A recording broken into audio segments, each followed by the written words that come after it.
Okay, folks, are you ready to go on the tour of a lifetime? Hop on the CI Tour Bus, nonstop service to digital measurement platforms, including Hotjar, Google Data Studio, Google Tag Manager, and more. At the end, you'll walk away with a list of next-level digital measurement ideas. There will be no Q&A at the end of this session. Immediately after it ends, stay in the stream for a brief meditation break with Google's Nick Rama. Sasha, all the passengers are on the bus.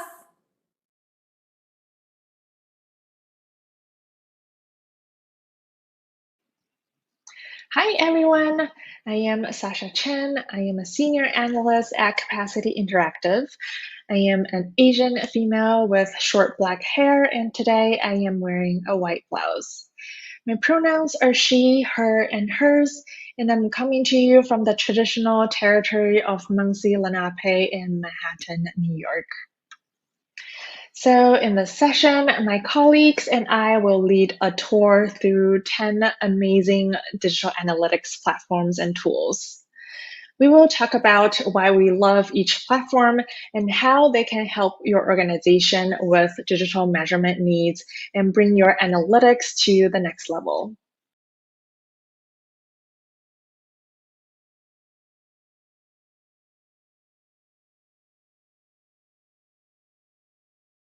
Since we are diving into individual platforms, feel free to view the session in full screen mode by clicking the brackets in the lower right-hand corner.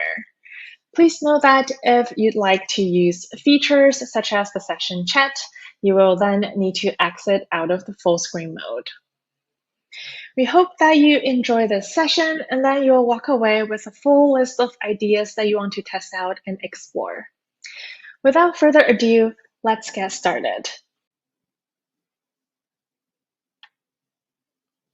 Okay, so this is the first stop on our tour, and I would like to walk you through one of the most powerful platforms to monitor your website, Google Analytics.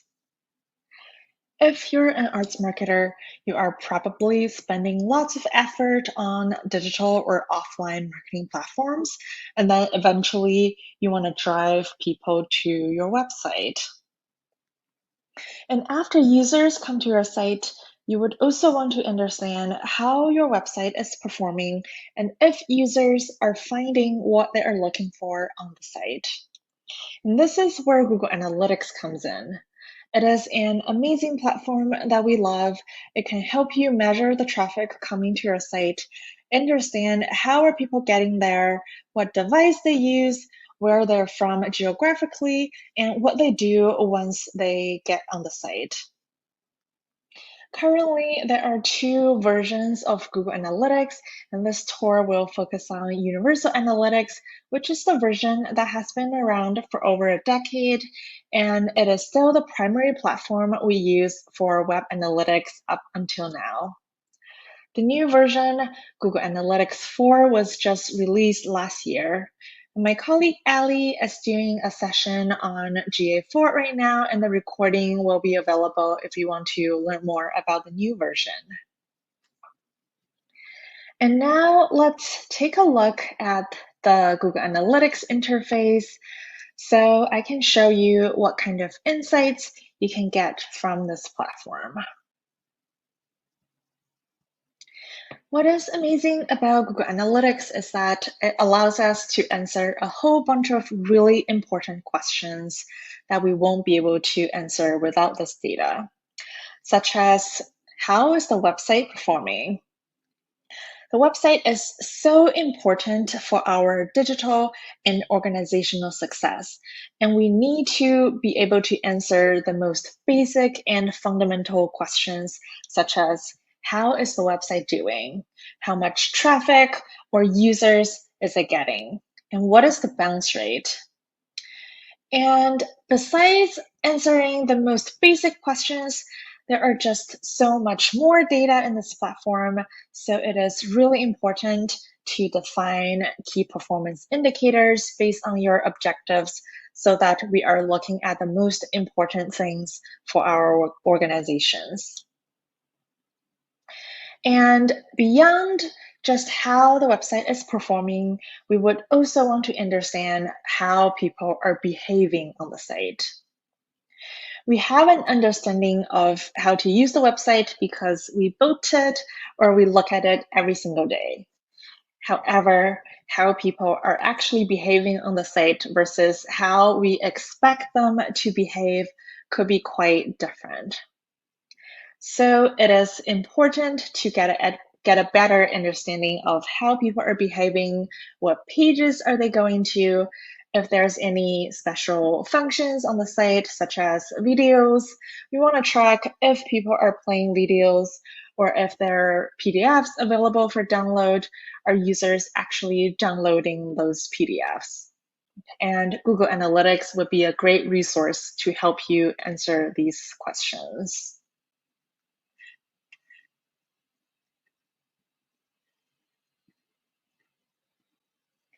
We have really granular data which can tell us all about the pages that are visited on the site and how individual pages are performing. It is great to be able to look at performance by each page, but sometimes we also want to know how a section of the site is performing or how a specific type of pages are performing on the site. It is great that Google Analytics, in Google Analytics, you can set up site section or page type so that you can understand how each distinct section or type of pages are performing. Capacity site obviously has a different structure, but if, let's say, you're a performing arts organization, you may have a section on the site for shows and events or education. And here you can look at traffic driven by pages in the same section in aggregate. And besides the question of what pages are visited on the site, we also want to understand what people are doing once they get to the individual pages. And in Google Analytics, we have the ability to track rich and robust user behavior data. For example, we have a lot of videos on the website, and we want to see if and how the users are interacting with our videos. And with the correct configurations, we can see how often are these videos being played or being paused, and what percentage of the videos are being watched. Do people tend to watch the entire video, or do they tend to abandon those videos early on? And we're able to track different percentage thresholds. So we can have this really granular data on Google Analytics that can help us better understand the user experience on the site. You will need a custom solution to track this kind of data, and this is an area that can get a little bit more technical. And if you want to have this customized report and track robust user data based on how your site is built, the analytics team at Capacity have done that for many organizations, and we would love to help you with that. Besides the question around how users are behaving after they land on your site, another important question that arts marketers care about is how our marketing initiatives are performing and how much traffic we're driving to the site through each channel and if they're driving any conversions. And in Google Analytics, there are two ways to track this information. The first way is to use Google's algorithm to identify the traffic source of users and then categorize them into different channels. And another way to track this information is through UTM Campaign Tracking. This is what we recommend you to do, and you'll be able to see campaign name and source and medium information in your Google Analytics account. And if you're curious about how to send this source, medium, and campaign name information to Google Analytics, my colleague Rachel will talk about UTM campaign tracking in the next stop of this tour. And additionally, another important area we want to understand is who is my audience? And we have a whole bunch of data to help you answer this question from different perspectives. And one way to understand that question is, what device do people use? And how does the site perform for desktop users versus for mobile users? And then besides device, we can also look at the same data by demographics, by interests, or by geography. And there are just many reports that provides us the site performance data slicing in many different ways. And lastly, we want to understand the important questions around conversion activities happening on the site, such as what are people purchasing on the site? Are they buying tickets? And if they're buying tickets, what events are they buying tickets for? And are they making donations? What is their conversion rate? So if you work with third-party ticketing platforms, and we know that most people are, you can actually integrate that data into Google Analytics, even if you probably have sales data coming from elsewhere. And the benefit of having that data in Google Analytics is that you'll be able to connect sales data with behavior data, which can allow for some really powerful analysis. So this is an introduction to Google Analytics. I hope you've enjoyed this overview and are now having a better understanding of what kind of insights you can get from this platform and why we love it so much. I hope you have fun in the next stops of this tour and enjoy the rest of the conference. Hello everyone, my name is Rachel Eisman and my pronouns are she, her, hers. I am a half-white, half-Asian female with long dark brown hair, and I am wearing a blue sweater. Today I am coming to you from southern Vermont on the traditional territory of the Abenaki and Mohican people, who are the past, present, and future caretakers of these lands and waters. On the second stop of our tour, I'm going to be showing you how you can use UTM Campaign Tracking with Google Analytics to see which channels are driving users to your website. Let's get started. As my colleague Sasha mentioned, the acquisition section over here has a channels report under all traffic that shows us Google's default channel grouping. Using Google's algorithm, Analytics can figure out how people are getting to our website and which channel drove that traffic. However, there are a couple of challenges with this reporting. Number one, we are relying on Google's algorithm, and number two, we are looking at aggregate data. This email group here is looking at all of our emails together. For emails that we've sent, it doesn't tell us which links people clicked on or even which links people clicked on within a specific email. Furthermore, it doesn't show us only the emails that we've sent, it captures all email traffic. So if people are coming to our website because they are emailing each other, that's going to be included in here too. Since we want to know how our emails are performing, we need to make sure that we are explicitly telling Google Analytics, here is the source that is driving traffic to our website. The way we do that is by adding a UTM code, which is a small piece of information, at the end of the link we are going to use.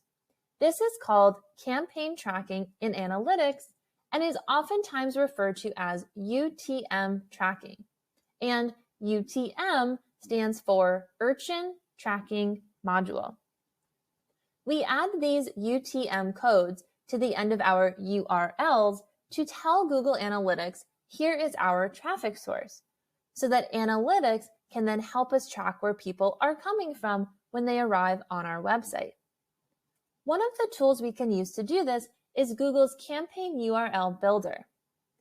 Let's say I'm running an email campaign and I want to drive people to the page that has the schedule for bootcamp. I would copy this link and then paste it here in the website URL field. Now, I need to fill in some of these other fields to generate my custom URL so that I can share with analytics the information that it needs to know.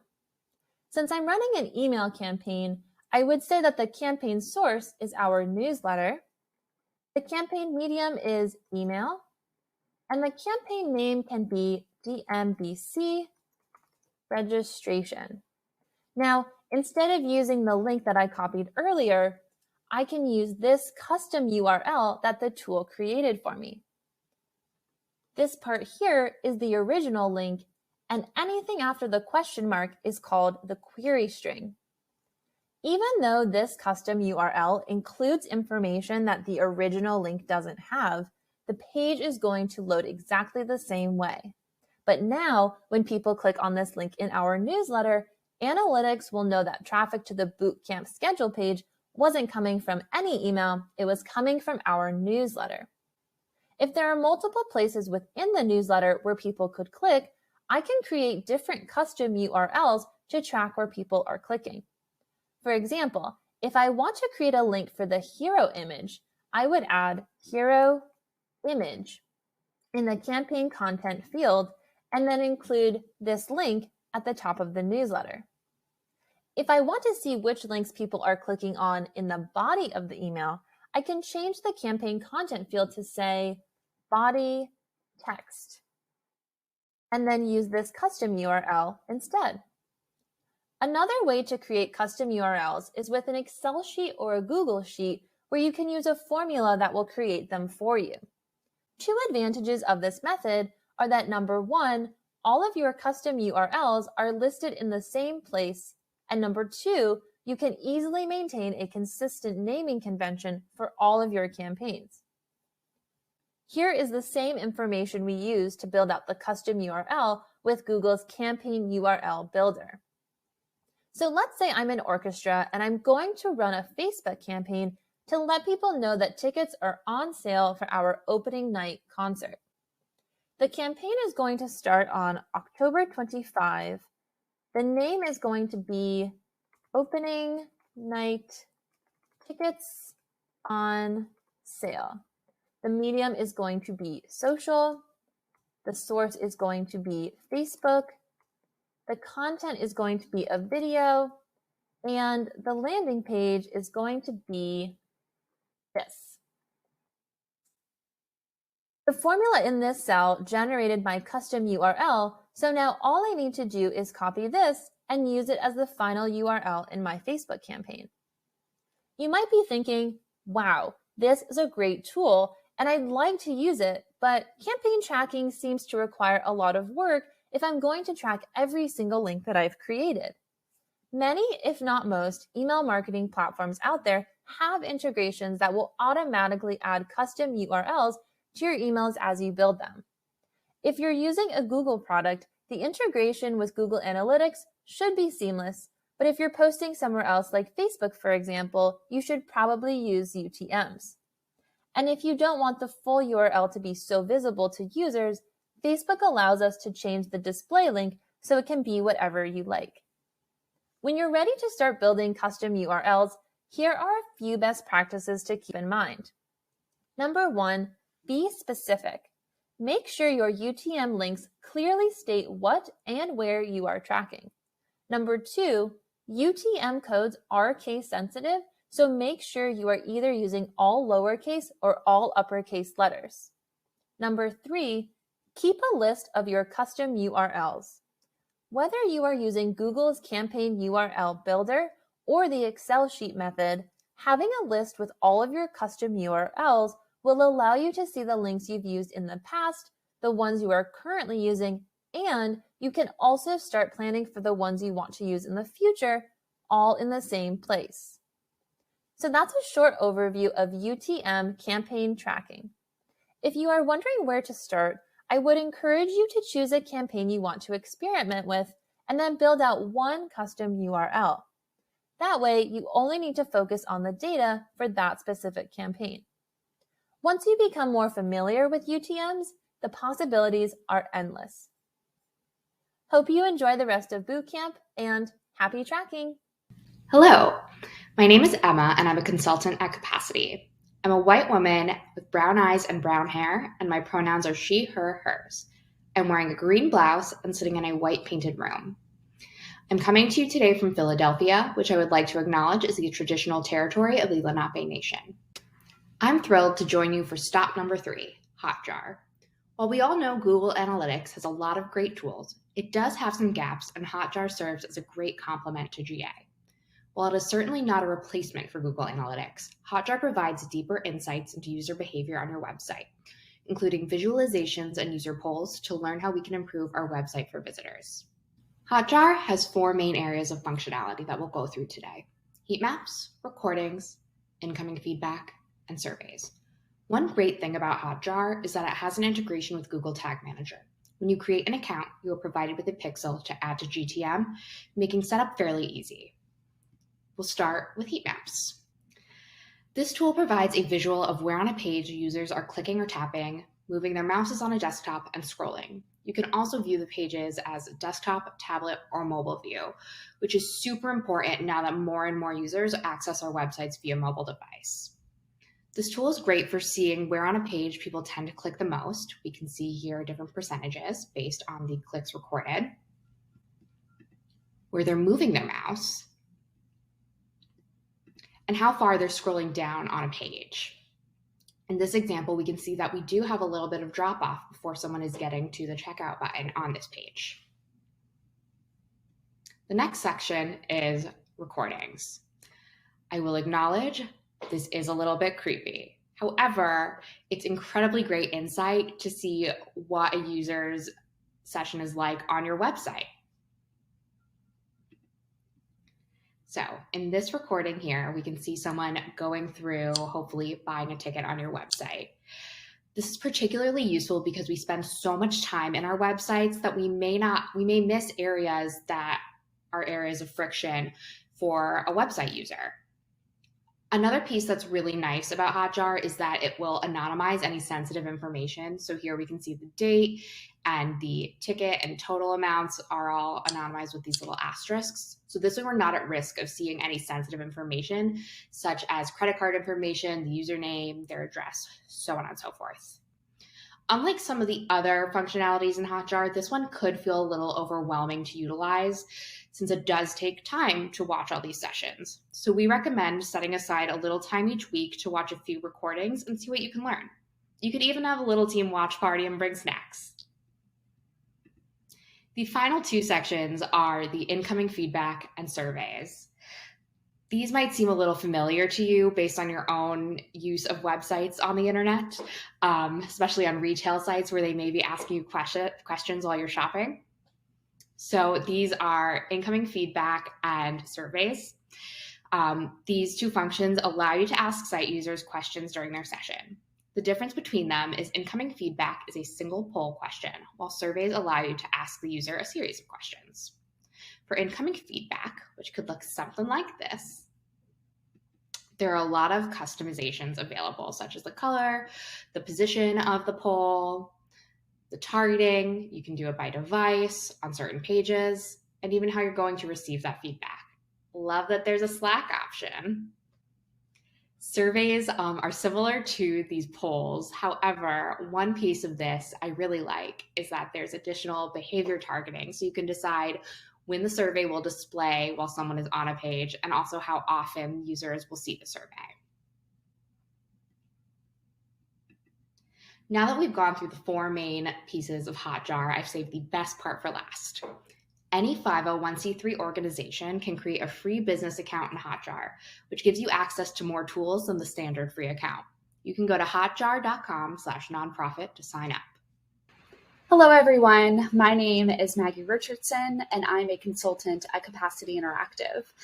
I am a white female with shoulder-length red hair, and today I am wearing a black long-sleeve top. My pronouns are she, her, hers, and today I am coming to you from Brooklyn, New York, which sits on stolen land from the Canarsie Munsee Lenape people. Okay, welcome to stop number 4, in which we'll be discussing Google Data Studio. Google Data Studio is an online tool for converting data into customizable, informative reports and dashboards. Data Studio is a great way to create beautiful visualizations of the data you already have at your fingertips and share with various stakeholders. This is a super user-friendly tool and is completely customizable to your organization's priorities. And the best part, it's free to use. So the way this platform works is that you first need to decide where your data is coming from and connect that data source to your reporting. This platform connects automatically to various Google sources, as well as others. At Capacity, we use the Google Analytics connector a lot. It provides a great way for us to create interactive and digestible dashboards for your website data that you can use and share with board members or other constituents. Google Sheets is another great option. You can upload any data you want to look at through a Google Sheet and connect that easily to Data Studio to create helpful visualizations. Google Ads, as well as YouTube Analytics, are also available to connect so that you can visualize campaign performance data on those platforms. So in addition to these Google connectors that I mentioned, there are also a number of partner connectors available. These partner connectors help us to connect to different marketing platforms that aren't Google products. So for example, say you want to integrate Facebook data into your Data Studio report. As you might imagine, Google does not automatically provide a seamless way to connect to Facebook data to their reporting product because they're competitors. However, you still have the ability to incorporate Facebook Insights and ads data into Data Studio through partner connectors. All you'll need to do is come to the search bar here, search for Facebook, and you'll see that 72 out of the 470 available partner connectors have a Facebook integration. Some other examples are MailChimp, Vimeo, as well as Shopify. If you have other data sources, it's worth a quick search here to see if there is a connector of it. So once you have connected your data to Data Studio using these connectors, it's now time to visualize your data. You can either create a Data Studio report completely from scratch, or you can utilize one of the various template options Data Studio provides right out of the box. A few of these are listed here. Some of these are for free and others are available for purchase. These templates are a great starting point for your reporting, and I highly recommend that you explore these options in your gallery. So today we won't get into a full how-to guide when it comes to building your report.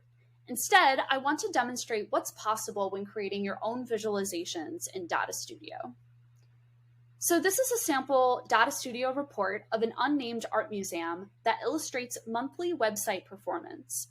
This report is using the Google Analytics connector to create a visual representation of important website key performance indicators month over month. As you can see, in contrast to the standard reports available in Google Analytics, Data Studio allows us to create dashboards that let us focus in on just those KPIs that are meaningful to us. In addition to that, these reports are completely interactive and very user-friendly. So for example, you'll notice at the top of this report, you have the ability to filter the report by device. You also can manipulate the amount of time that this report is displaying through this date filter. You can either do that using this calendar view or using any of the automated options. Lastly, there are a variety of visualization options available to help you illustrate your data to tell a story.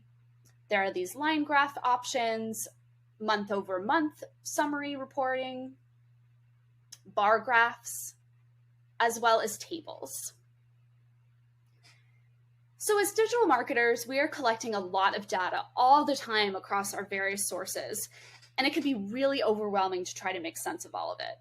Data Studio can help us narrow in on just those metrics that are meaningful to us and create beautiful and interactive visualizations that allow us to consolidate and manage performance across platforms. I hope this session has shed some light into Data Studio. I very much encourage you to sign in to Data Studio and explore all of the different options and abilities that this platform has. Happy reporting. Hi, everyone. My name is Stephanie Slenton, and I am a digital marketing analyst here at CI. I am a white female with brown hair, wearing a white shirt and black check blazer. My pronouns are she, her, hers. I am coming to you from Hillsboro, Oregon, which sits on the traditional lands of the Atfalati Kalapuyan people. In order to demonstrate how exciting Query Explorer is, I am actually in Google Analytics. Now, one of the things that we love about analytics is that if we want to, we can export when we are in a report. So you would just go here and you can export to Excel. Now, down here, another amazing feature is if we want to get more granular with the data is we can add a secondary dimension. So right here, you can see I'm going to select device category, for example. And now we have default channel grouping and we have device category. Maybe instead of device category, we want to see country. So then we can go back right here. That is under users, and there it is, country. So now we have default channel grouping and we have country. But you see, in order to get country, we lost device category. So what if we want to get even more granular with the data? Say we want the default channel grouping, country, and we didn't want to lose device category. In this interface, I don't have the option to add another dimension. So this is where Query Explorer can be extremely powerful. So I'm going to go over here, and this is just using the Google Analytics API. It's a different way to get at the data. So I already have a date range here. We have, let's just say we want July 1st, and for this example, we're going to go to September 30th. And then it is extremely simple. As you see, we can just click in here and we can search for what metrics we want. In this case, let's do sessions, page views. That looks good. And here are dimensions. So we wanted device category. And as you can see, there's lots of other options. I am just going to stick with a few for this example. We wanted country. Maybe we want to know also what region of the country. We can add that in here. Maybe we want to do a month over month comparison. So we can add that in here as well, month of the year. I'm going to add year as well, just to demonstrate what that looks like. And channel grouping. So let's go back to analytics really quick. Here we have our channel grouping, default channel grouping, country. We can only do 2 here. Here you can see we can do many more. There are other options here. So, there's filters, segments. I'm going to just stick with these options for this example, but of course, feel free to play around with it at a later date. We can do up to 10,000 results at a time. I just want to demonstrate, just going back here in analytics, we could only do up to 5,000 here. And let's just pretend that there's 20,000 results. All you would have to do is, so you would download one report and then you can just change your rows, and then that's how you would get the rest of your results. In this example, I don't think we're going to go over 10,000. So I'm going to do 1 through 10,000 and then select right here, run query. And there it is. So we have 2,456 total results. And I'm going to show you right here. So we have our device category, country. We can see it's split up by region. Here's our month over of the year. So we can do our month over month comparisons, default channel grouping, sessions, and page views. So as you can see, this is very powerful, very easy to get much more granular with the data. And then all you have to do is just click download TSV right here. And you are ready to dig into this gold mine of data we have here. Well, I hope you found this helpful, and I hope you're able to use it in the future, and enjoy the rest of bootcamp. Hi, my name is Jackie, and I'm a white female with dark brown hair and brown eyes. I'm wearing transparent glasses, a white shirt, and black and white striped blazer, and a multicolored necklace. My pronouns are she, her, hers, and I'm coming to you from the traditional territory of the Lenni Lenape. I'm very excited to be stop number 6, pivot tables. A pivot table is a magical tool that sorts and organizes big messy data. If we open the data from Query Explorer, we find over 17,000 rows of data. By inserting a pivot table, we're able to quickly sort through the data into organized rows and columns. When the pivot table opens, you'll find the Pivot Table Tools bar across the top of your page and the pivot table fields on the right. We'll drag and drop the relevant fields into quadrants in order to organize our data. With this GA data, I can look at the page view traffic and break it out by geo, device, and referral channel. I'll start by dragging the page views into the values quadrant. To break page views out by referral channel, we drag channel into the columns quadrant. We can quickly convert this data into a percentage so that we can see the breakdown of page views across channels.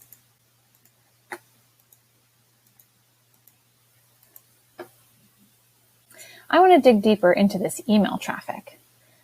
First, we can remove the columns that we don't need to look at.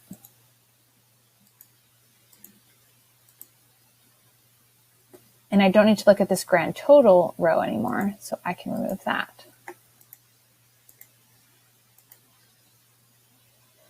If I want to break out this email data, since it currently thinks it's 100% of the traffic, I want to look at it by geo. So first I'm going to pull the region information into the rows and further filter this into the United States.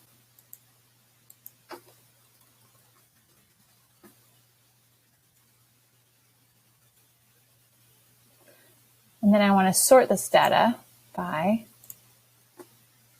the page view traffic.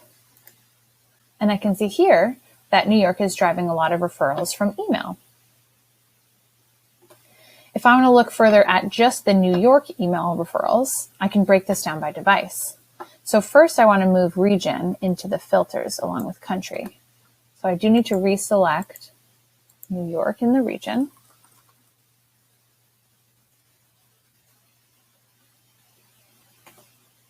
And here I want to bring device into the rows. And this allows me to see the difference between the desktop and the mobile referral traffic from email. So if you consider the large amount of data that I started with, I was able to narrow that down significantly to look just at the email referral traffic from the New York region. So large data can help us answer questions, and a pivot table is a helpful tool to sort data and to organize it very quickly. I hope you have fun with your data. Hello, everyone. I'll be your next tour guide, Ali Duffy-Kubalet, she, her. I am coming to you from the traditional lands of the Munsee Lenape people in Upper Manhattan. I am a white woman with blonde hair, blue glasses, and a red lip. I am sitting in front of a beige wall with a lamp stage left, and I am here to talk to you about Google Optimize. So let's say you're using all the tools my colleagues have mentioned already. You've collected some data on your website using Google Analytics and maybe also Hotjar, and you've conducted some analysis, and now you have some ideas or hypotheses. Maybe the data imply a particular change to the design of the site could improve your user experience or conversion rates. But maybe making those kinds of changes requires hiring a developer, and we know it's always a battle to secure budget. Or maybe the data suggests that a particular audience may need slightly different content. Say tourists are looking for different information than locals, and you want to create a personalized experience for those folks. But we know most content management systems used by our sector don't support that feature. And in both of these cases, Google Optimize is pretty magical. Google Optimize is a free website optimization tool that allows you to run tests of the content and design of your site or create personalized experiences. And we love it for a few reasons. First, as you can see, it's super easy to get started from an existing Google login. I can just make my new account, agree to a few terms of service, make a container. I'm going to call this capacityinteractive.com. And that's it. Just with those few steps, I can get right into building my first experiment or experience, as Google calls it. Diving right in, the second great thing about Google Optimize is that it helps unlock what I think can be the trickiest level of analytics, and that's activation. So making real changes based on the insights from our data and analyses. With A/B and multivariate testing, Optimize gives you a chance to test a hypothesis and determine the impact of a design change. These results can then support your argument to get budget to make that design change permanent. And lastly, Optimize helps us be more user-centric. With personalization, Optimize allows us to create digital experiences that dynamically respond to the specific needs and interests of different audiences. And then we can measure the impact of that personalization. Before we get into the platform any further, I want to reiterate that we think it's critical to use data first to formulate that hypothesis, and then use Google Optimize to test it. Our time is valuable, and we want to make sure our work will be meaningful. The interface for A/B testing and personalization is very similar, so let's go into a basic A/B testing example to show you around a little bit more. And for this, I'm going to use Capacity's website.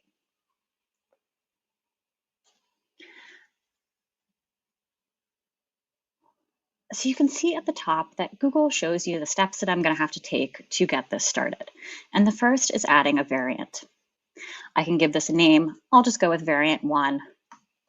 And once I've done that, I can click edit and start making the change on this site. This opens a kind of what you see is what you get editing interface. It's pretty simple to use. I can select a specific element, I can remove it. I can make text larger, change the size a little. I can move different elements around, switch up the order of things. I can maybe change what this text says. And these are just the tip of the iceberg, a selection of a few things that you can do, but there is so much more. But you can see that the interface is pretty straightforward. I want to really focus on one change at a time in my A/B test. I want to isolate the impact of a particular variable. So I'm going to undo all of those changes that I just made, and I'm going to focus in on this one, this making the call to action here a little bit larger.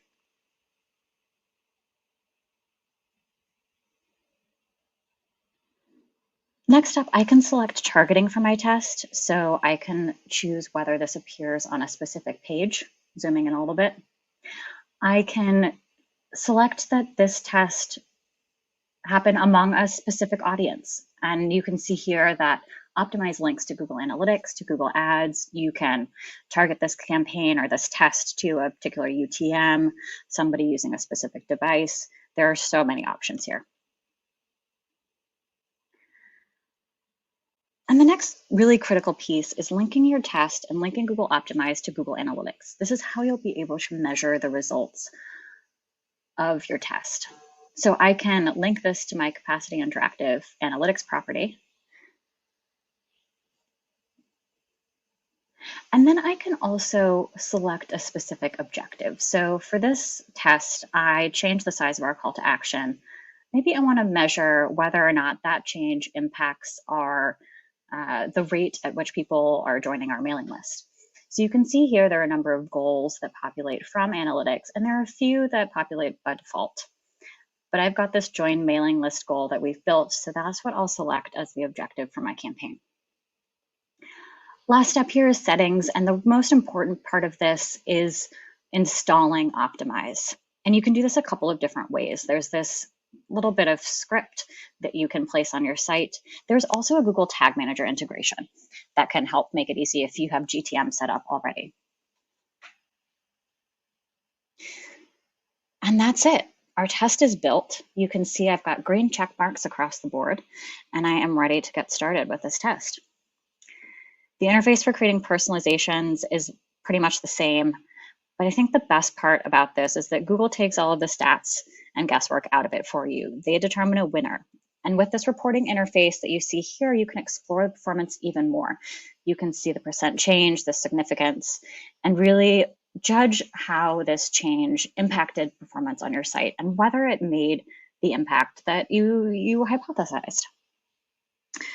So we talk all the time about making data-driven, iterative changes to your website. And Google Optimize is one of the best tools to help you do that.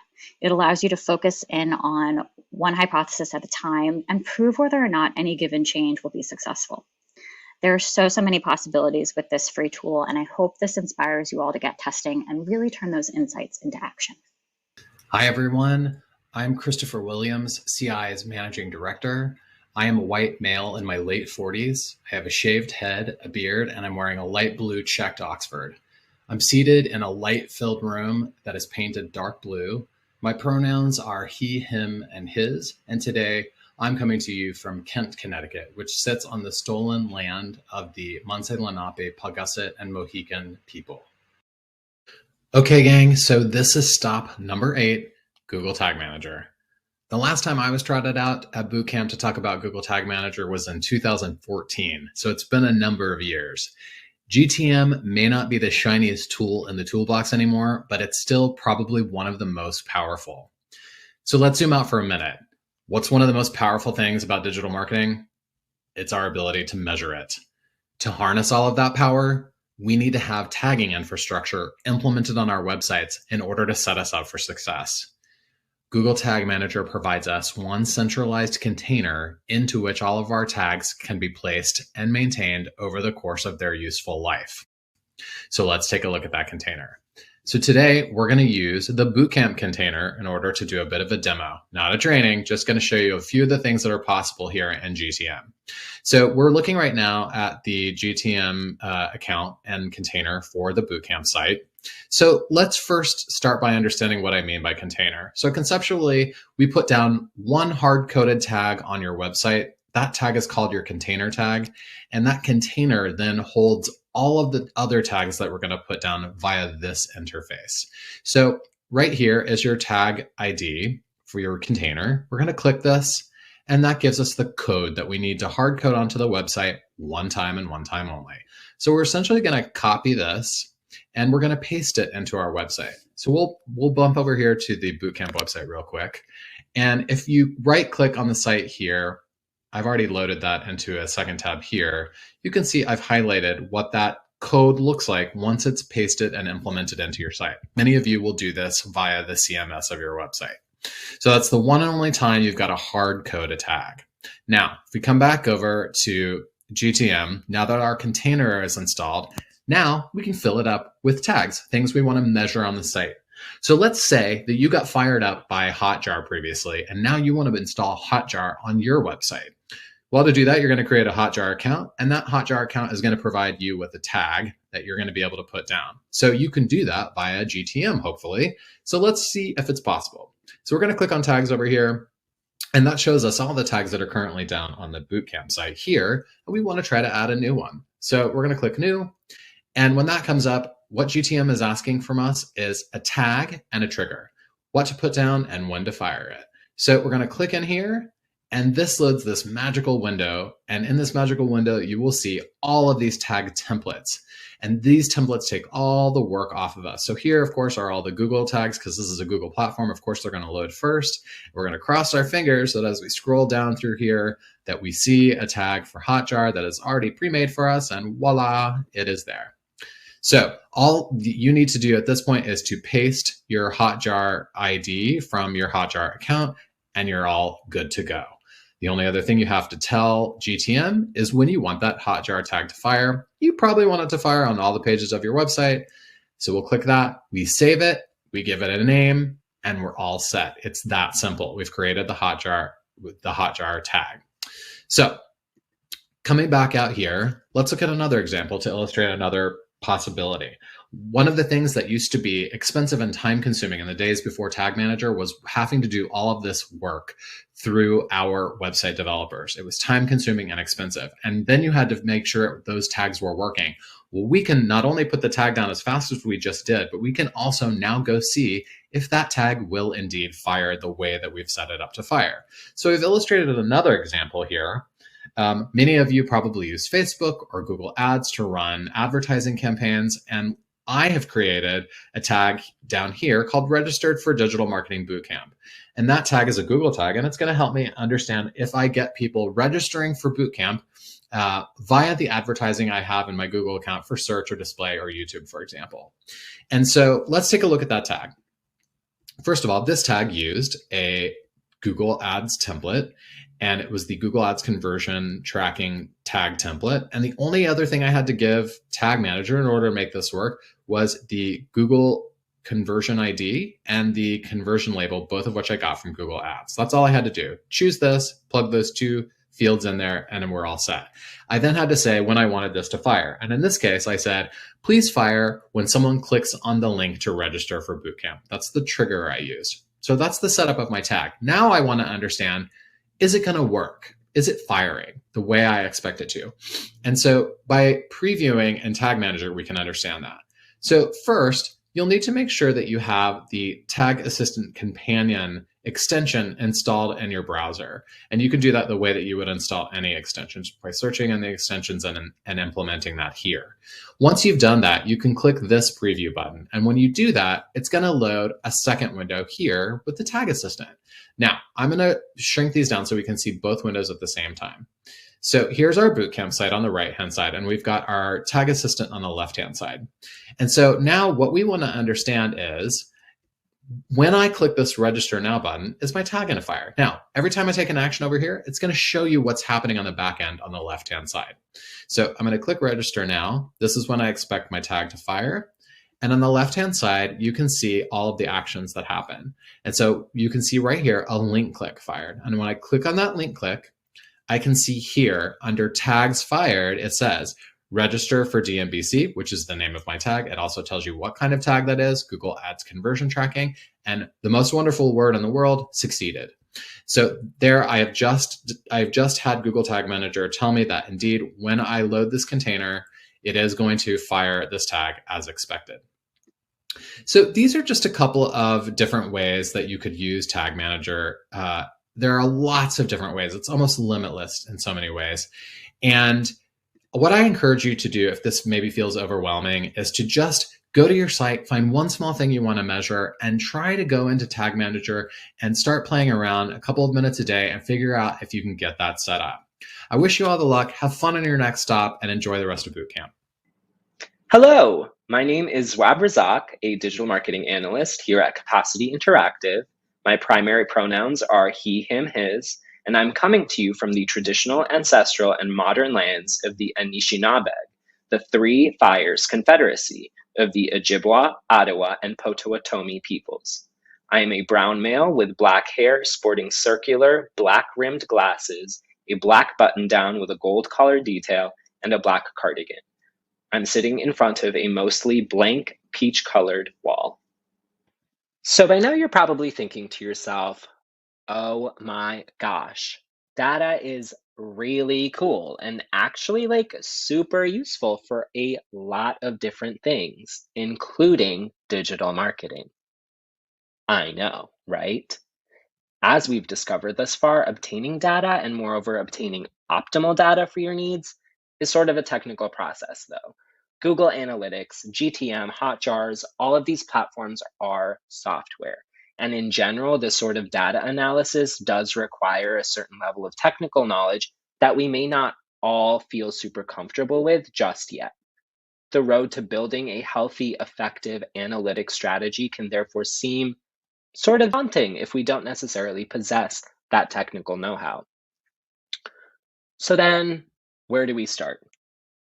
Well, you'll be happy to know that in this session, we will explore 2 tools that you can use today and start laying that analytics groundwork yourself. So let's jump right in. The first of these tools is Omnibug, which is a plugin for Chrome. You can just download this per the Chrome web store. It's going to be a plugin for Chrome. It's not an extension necessarily that's going to show up here, but it's going to be a developer tool, which we can get into right now. To access your developer tools, you can right-click on the website you're looking to inspect and in the drop-down menu, hit Inspect. Also, pro tip, Control or Command Shift C on a Mac will get you to the same place. So we're going to go down here in the drop-down menu, hit Omnibug, and then if I refresh this page, you'll see a list of events that have fired are populating in Omnibug in the developer tool. So what this is showing us is that these are all of the events that are being tracked and where they're being tracked. So if we were to hit this register today link, you'll notice that a few events populated before we got to this page. So those are the events that are still firing on that main page, and then everything below this navigated to domain are all of the events that are firing on this page. So essentially what Omnibug does then is it helps us to answer the question of what data are we tracking on our website? And it can therefore also help us assess any blind spots in our analytics, in our data strategy that we may not have thought of. For example, if I wanted to see on a mobile experience what the user behaviors are like and what is being tracked, you can go up here and hit this toggle device toolbar button.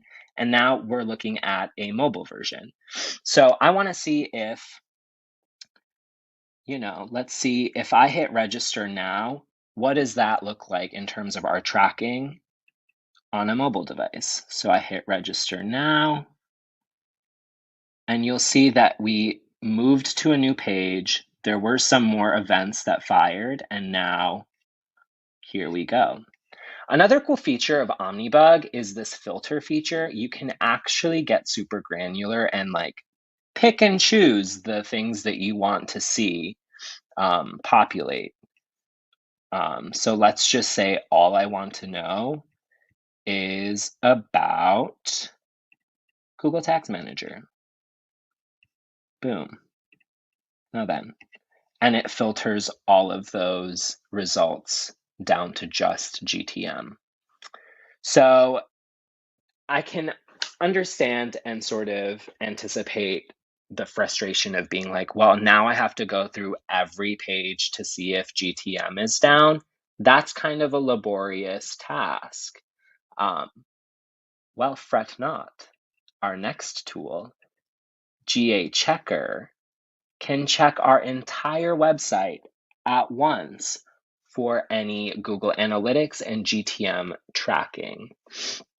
So if we go back here to our main page, copy and paste our domain URL into the bar and hit check your site. For the purposes of this session, we're just going to skip the URL parameters and include domains, but you can feel free to play with that. And let's see, Tag Manager. Yup, So this is basically showing us that across our website on every page that's showing up here, Tag Manager is enabled, and here is our tag ID. And that's 2 great tools that you can keep in your toolkit for any time. And with that, that brings us to the end of the session. We hope that you enjoyed the session and are walking away with a better understanding of some platforms and tools that you can use to build a more data-driven marketing strategy. We hope that you enjoy the rest of the conference, and we'll see you all again soon. Bye now.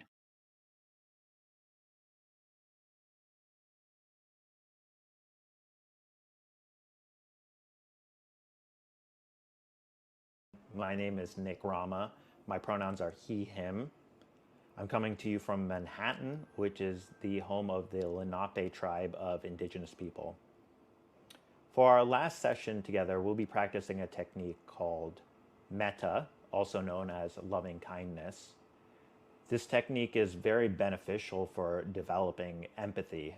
Empathy is a key skill that we've all developed, we have been developing. It's always been important, but the events of the last year that we're still going through has really brought that awareness of how important empathy is in our lives and the lives of others. And this practice is very beneficial for developing that sense of empathy. I also just want to acknowledge that, again, these practices may not work for everyone. They may not be beneficial, or they may bring up hard feelings for you, and that's okay. So I just want to acknowledge that it's completely voluntary to engage in this practice. It is a visualization practice, so what we'll be doing is visualizing groups of people and sending them empathy and loving kindness. And we'll start with someone that's easy to love, then we'll move on to someone who's neutral, and then we'll move to a difficult person. So acknowledging that this can bring up difficult feelings, and if that does, that's totally okay. So I just want to acknowledge that. So with that, I'd invite you to take a seat, whatever's comfortable for you. Either sitting down on the ground, lying down on the ground, sitting in a chair. And again, we'll start by just taking a deep breath in together, collective breath in through the nose and out through the mouth. Again, taking one more deep breath in through the nose and out through the mouth. And if it's comfortable for you, I'd invite you to close your eyes. Really drop in to your body. So again, we'll just take a quick moment of mindfulness to just connect mindfully with the body, mindfully with the breath, just dropping whatever came before this, whatever's coming up after this. Just trying to commit to the session and to bring that sense of presence and that intention to our time together. And again, as I mentioned, this practice is a visualization practice, so I'd invite you now to visualize someone who's very easy for you to love. So that could be a friend, a family member. A lot of times I use babies or pets.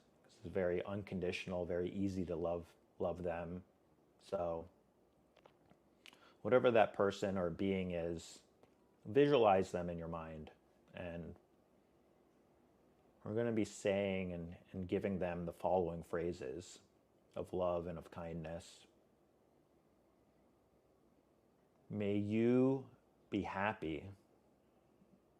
May you be happy.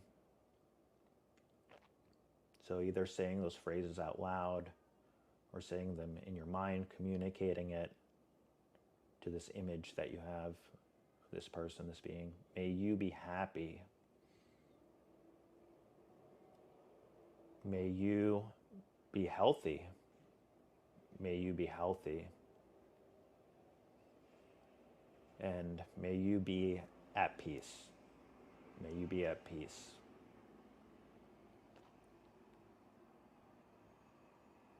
Now, I'd invite us to place this image down and to pick up another image. Pick up an image of a neutral person. This could be a person that you saw on the street, at your local coffee shop, on your commute to work, or working from home, maybe a delivery person. Someone that you know, but you don't quite know this person. At least you don't know them well. And again, we'll send them the same phrases, the following phrases. May you be happy. May you be happy. May you be healthy. May you be healthy. And may you be at peace. May you be at peace.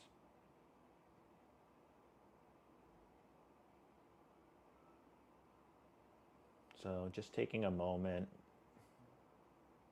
sending those phrases of love and kindness to this neutral person.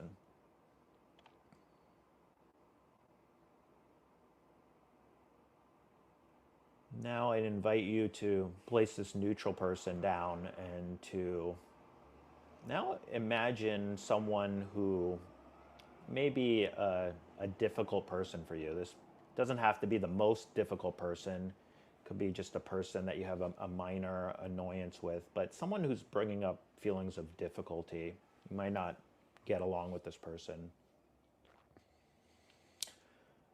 It's often happened for me with some coworkers or bosses, and just recognizing that they're human as well as you, and they still want to feel love and kindness and peace. So we'll send this difficult person the same phrases. May you be happy. May you be happy. May you be healthy. May you be healthy. And may you be at peace. May you be at peace.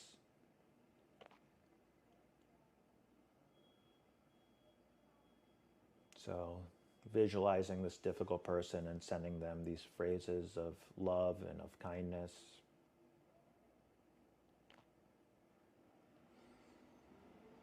And now I'd invite you to place this difficult person, this visualization down, and actually invite you to bring up everyone. Bring up the image of the person or the being that you felt easy to love. Bring in that image of the neutral person and bring in that image of a difficult person or being. And imagine you standing with all these people and these beings all together in a circle. It could be kind of a funny image to think about, all these people together.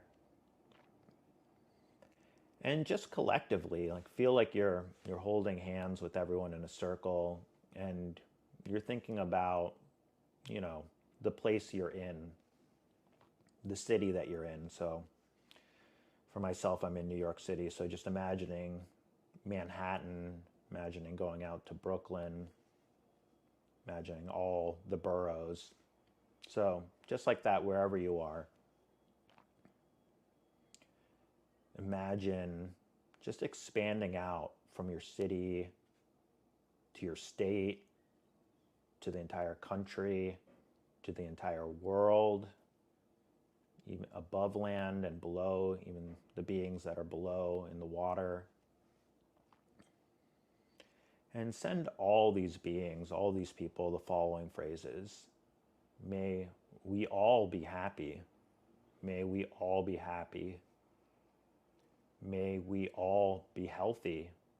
May we all be healthy. And may we all be at peace. May we all be at peace. So just taking a moment to radiate these feelings of love and kindness throughout everyone. Sending these out like a beam of light from within yourself to all corners, to all aspects.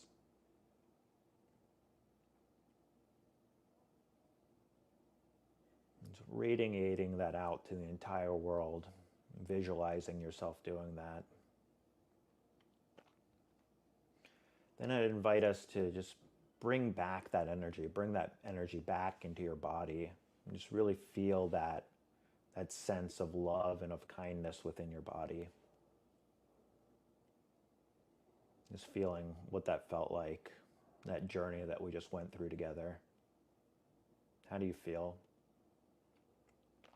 And whatever's coming up from you, if it's positive, it's neutral, if it's maybe uncomfortable, just tapping into what's going on for you. With that, I'd invite you to open your eyes and come back to your surroundings, and just again, taking a moment to give gratitude to yourself for engaging in this practice. It's not always easy to do this practice, so I do acknowledge that and thank you for your efforts. And again, I would like to give thanks to the organizers of this conference, and thanks to all of you for participating and for our time together. And I'm sending you all feelings of love and of kindness, and I wish you all the best, and take care. Bye.